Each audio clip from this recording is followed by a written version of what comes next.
All right, hey guys, my name is Brody MacDonald. I've been in the Coast Guard 7 years. So I did search and rescue out in the Bering Sea for 2 years. Did search and rescue down in South Florida for 3, and then just finished a tour overseas in the Middle East for a year. So this is my first year in Oregon, so I don't know a ton about the Columbia River, but I'll talk to you about my experiences with medical, treatment of people and recovery of persons in the water, that kind of thing. And this is Chris Kaiser, and he'll introduce himself too. Hi, I'm Chris Kaiser. I just joined the Coast Guard in May. My first. It's my first unit. Just got fully qualified. He's been a great mentor. Helped me get all my information and everything to go. When it comes to first aid CPR, he has lots of great stories that help you, and he makes it real life and helps bring it home for you guys. All right, to answer your question first, you asked about someone on board you just cannot pull on board, right? So I'll tell you guys a little experience about something I had like that. And this is one of those stories that I'm not exactly proud about, but it did happen, and I'd like to discuss it now. Back in the summer of maybe 2010, we had Naval Sea Cadets staying with us, which are like little kids who want to join the Coast Guard or the Navy down the road, and they would sleep at our station, respond to search and rescue with us. So I had duty coxswain that night, and I got a call for a person in the water underneath this bridge. It was like 4 o'clock in the morning. I was tired. I was like, yeah, all right, kid, let's go. So I took a little kid with me, and I had another crew member who was, she was this tall. She was nothing. And we get out there, we're looking for somebody who's just swimming in the water. I was thinking it was either a law enforcement case or something, something minor. And I hear the kid call out for a person in the water. I look over, and I have a gigantic person face down in the water. I came alongside. The female and I tried to pull him up, and we couldn't. He was just too heavy. So I left the helm, and I had the kid come with me, and had to have a kid pull up the dead guy and bring him on board while we worked on him. So it's not great, but you got to do what you got to do. In the case that you're asking, if you should start making way or stay in the same area, what I would do is I would call 911 or I would call us on 16. We can release what's called a UMIB, an Urgent Marine Information Broadcast. It's called a PON. You guys heard that before on the radio? Yes. So as soon as that PON goes out, everybody in the area is going to start coming to that location to try and help out, right? So I think that your help would be a lot quicker if you just requested that. We get a helicopter up, we have a boat launching. Multnomah would be heading out with their boats, fire rescue would be going, and then all the Good Samaritans. All you guys in the water that could help out or would be willing to respond would all start going there too. So I think that's what I would recommend, but it really is based on the situation. So let's talk about when we actually pull somebody on board, right? So say we just pull somebody up, the first thing we want to check is airway, breathing, and circulation, right? Bottom line, doesn't matter if they're conscious or unconscious. So as soon as that person's out, I'm going to walk up to him. Hey, partner, you okay? Like, how you feeling? You feeling all right? Doing good. So if he's talking, that's good. We need to know that he's conscious. We're going to ask him a couple questions, 4 questions, just to make sure that the person's alert and oriented. What's your name? Chris Kaiser. Where are you?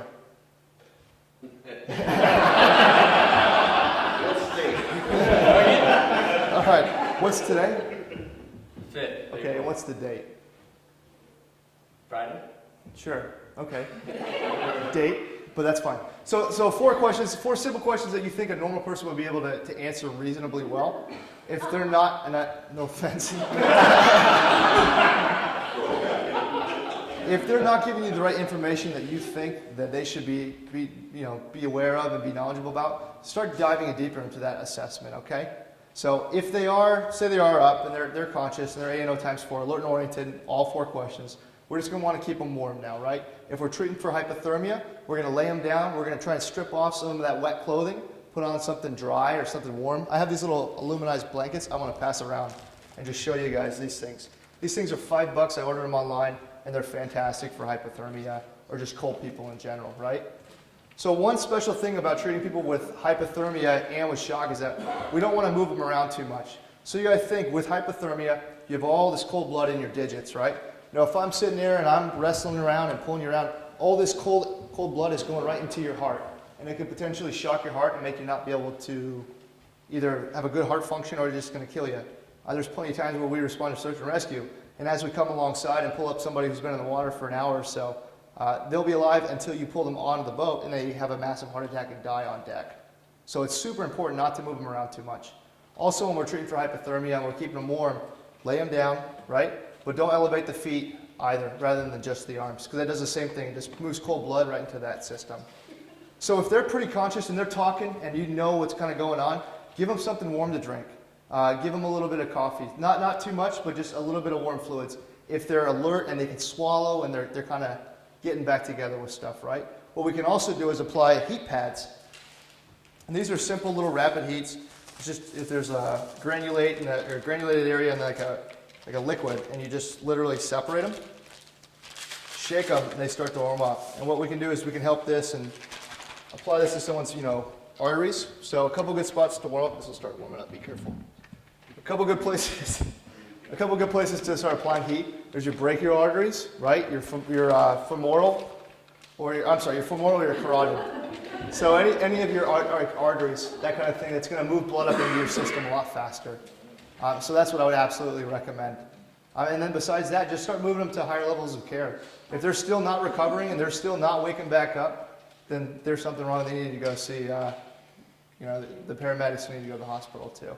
And then there's another question about temperatures for hypothermia. I don't remember who was asking that. The temperature is 95 degrees. So anything less than 95 degrees from your core is hypothermia. Yeah, and that's when it kind of sets in. So another thing I want to show you guys too is just a little CPR mask.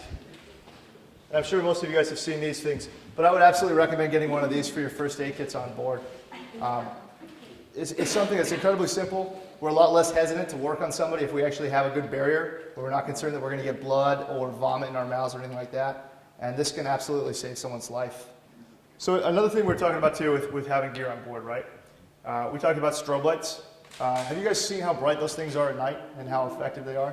So they are fantastic to have on a personal flotation device. Have it somewhere up by your shoulder that's going to keep it out of the water. If you're underwater, you turn the thing on, it's not going to do anything for you. There you go, exactly like this. So this looks kind of dim, but I bet if we secured these lights, this thing would be brighter than you even want it to be, right? So on top of the fact of these things being bright, if we have MVGs and we're looking for you, this thing will flare our entire nogs up and we'll be able to see you from for miles. I mean, literally miles. So that's something that's really amazing too. And that's water activated too. Yeah, and that's what he was saying, is that literally as soon as water touches his sensors, these things go off. So this is the first time I've seen this was tonight, and this is amazing too. And it's also a whistle. Yeah. So another thing that's really important too is when we talk about a person in the water, and say it's nighttime, right, and it's kind of rough and choppy out, the more stuff you throw over the side, A, it's going to help that person hang on to something. B, it's going to be a good search field. So we know that, say we get on scene with debris, we know that that person is probably drifting in that same location with that debris in the water. It's called datum. I want to thank everybody here that Don, thank you very, very much. Absolute fantastic job, as you always do. Very informative. He does a great job for us. I mean, there's not enough superlatives. And Josh, thank you for coming after your what was it, a sturgeon deal? It's okay, it's all taken care of. Don't worry about it.